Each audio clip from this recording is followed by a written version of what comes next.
Cahaya Islam, channel Islami lintas madhab. Dan itu dilakukan oleh kita. Dai bukan hakim, dai bukan pengadilan, dai adalah pencerdasan manusia. Dai menyelamatkan manusia. Ada orang salah, orang keliru, jangan disalahkan, tapi angkat dia dari lumpur hitam itu menuju cahaya yang terang. Ini justru ada orang berani mengatakan ini langsung ke neraka. Itu yang tidak boleh dilakukan oleh orang lain, karena kita bukan hakim. Marilah naik energi dakwah yang diajarkan oleh Nabi kepada kita, dicontohkan oleh sahabat kepada kita, yang sudah dipegang oleh ulama di republik ini. Maka kita harus menyentuh semua orang, karena kita juga melihat di republik ini ada sebagian ulama yang menjadikan agama ini menjadi bemper hidup mereka. Sebagian ustadz menjadikan itu menjadi bemper hidup mereka. Setelah mendapatkannya, mereka justru merongrong agama ini dari dalam agama Islam itu sendiri. Maka kita tinggalkan perasaan itu, kembali kita kepada Allah dengan agama yang sudah dicontohkan oleh Muhammad SAW. Lisman dengan kekuatan akhlak yang kita miliki. Keteladanan dari kita yang harus tampil untuk memberi warna dakwah kepada orang lain. Nah, ini yang perlu dijabarkan oleh kita secara utuh, dan saya kira kita harus duduk dengan baik-baik. Siapapun diri kita, di mana tempatnya, kita bahas bagaimana kita bisa punya energi menyelamatkan dakwah di tempat ini. Kalau orang di Solo berpikir bagaimana bisa berdakwah di atas gunung sana, kira-kira kita berdakwah bulan ini berapa orang yang syahadat di gunung sana? Itu harus target kita. Soal orang mendapatkan hidayah atau tidak bukan urusan kita, tapi rencana kita harus seperti itu supaya bisa membuatkan semangat energi kita. Kalau tadi ada guru kita mengatakan datang ke Pontianak dapat hadiah dari Allah 700 orang syahadat. Gerakan itu terus. Kalau hari ini 700, besok harus naik jadi 1.500.000, naik terus sampai jumlah yang banyak, dan kita akan menemukan kebangkitan baru itu datang dari Indonesia. Karena dakwah diberlakukan oleh kita. Saya pernah tahun 97, saya lagi qiyamul lail, lagi sholat malam, tiba-tiba ada sahabat saya menelpon. Assalamualaikum Ustaz. Waalaikumsalam. Ada apa kau telepon saya malam-malam ini? Dia cerita kepada saya, Pak Ustaz, istri saya kerasukan iblis, mulutnya tertutup, matanya terbuka warna merah, dan tidak bisa bicara. Saya bilang, kalau begitu antum dulu sholat sunat 2 rakaat dan coba berulang-ulang baca ayat kursi, Al-Ikhlas, Al-Falaq, An-Nas. Dia ikuti. Ketika dia ikuti, beberapa saat kemudian dia telepon saya, dia bilang, Pak Ustaz, ketika saya baca ayat kursi, iblis yang merasuki istri saya mengatakan, kau belum fasih baca Quran, sudah menghujat saya. Saya bilang, itu dia buat kau ragu dengan bacaanmu. Dan iblis kerja membuat orang jadi ragu, jangan kau ragu. Lanjut. Akhirnya dia pulang-pulang. Tapi memang dasar teman saya ini awalnya tidak bisa baca Quran. Tapi dengan pelajaran itu, akhirnya dia hari ini sudah punya program 1 hari 1 juz.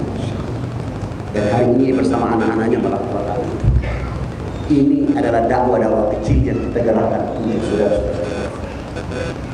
Bagaimana kita menggerakkan dakwah di SD, menggerakkan dakwah di SMP, menggerakkan dakwah di SMA? Tidak usah berpikir ada orang bilang kalau Islam masuk di OSIS, Islam masuk di kampus, Islam masuk di itu adalah berarti radikalisme. Itu tidak pernah ada di Indonesia. Itu hanya paham orang luar, karena untuk mendapatkan proyek fitnah itu dikembalikan kepada negara kita. Indonesia dari dulu tidak biasa-biasa saja, toleransi dari dulu ada, nyaman, semua orang hidup dengan tenang. Tapi orang tidak punya kemampuan untuk menjaga suara umat dan bangsa ini. Mereka mengedit-edit persoalan yang tidak ada di negeri ini menjadi masalah di republik ini. Maka marilah kembalikan kita. Kita mencerdaskan saudara kita dengan agama ini dengan baik dan benar, supaya bisa merubah keadaan. Saya pernah punya teman orang Australia. Sebelum dia ketemu saya kasih hadiah dia Al-Quran dalam tafsir bahasa Inggris. Setelah kami berpisah kurang lebih 7 tahun, dia bilang sama saya, Ustaz, seandainya dulu saya belajar Islam sama Ustaz, saya tidak masuk Islam. Tapi saya berterima kasih bertemu Ustaz, dan Ustaz hadiahkan saya Quran. Dengan Al-Quran itu saya berubah agama saya menjadi Islam. Karena Al-Quran telah membuka diri saya untuk hidup bersama keluarga saya, untuk menyembah Allah bersama mencipta.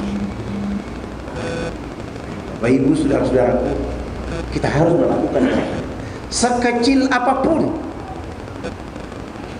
Bergeraklah dari rumah tangga kita, bergeraklah dari lingkungan kita, bergeraklah dari masyarakat kita, bergeraklah bersama saudara kita, supaya energi dakwah ini akan menghasilkan dari waktu ke waktu. Hari ini 87% umat Islam Indonesia bergeser. Kita harus bergerak untuk bergeser aliran sesat tadi, bergeser tadi liberalisme tadi, bergeser tentang tadi LGBT, laki-laki menikah dengan laki-laki, perempuan menikah dengan perempuan. Saya jadi heran-heran. Kok orang di kota-kota besar laki-laki menikah dengan laki-laki? Apa nikmatnya?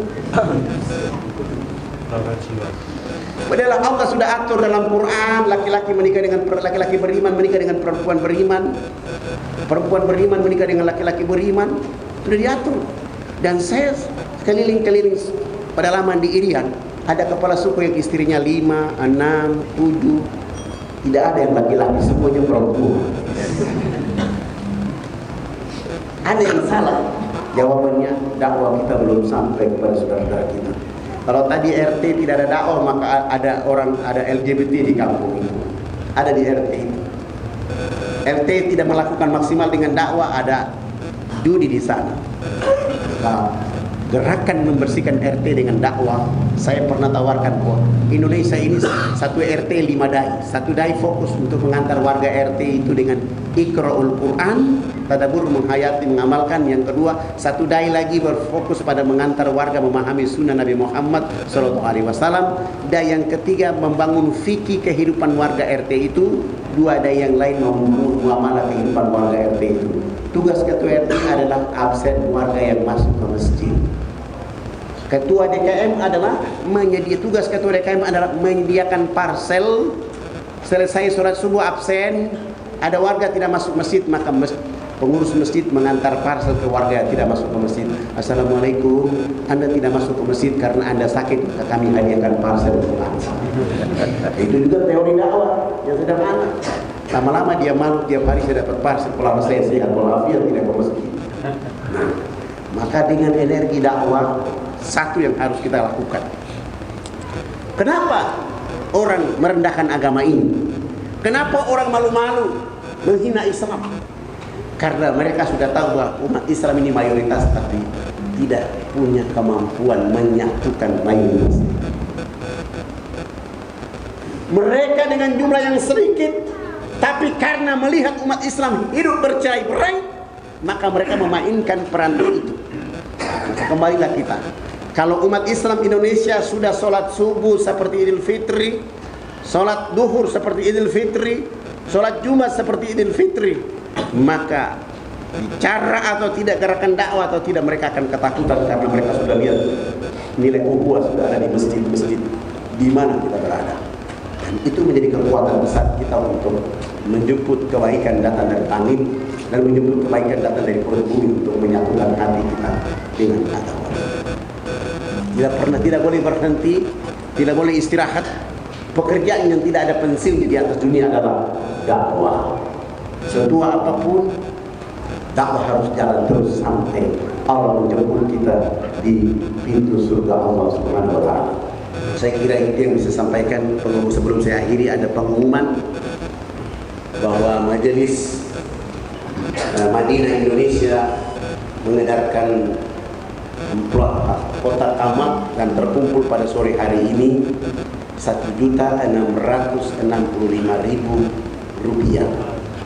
Takbir, Allah. Itu artinya infak sedekah masih kurang. Masih kurang.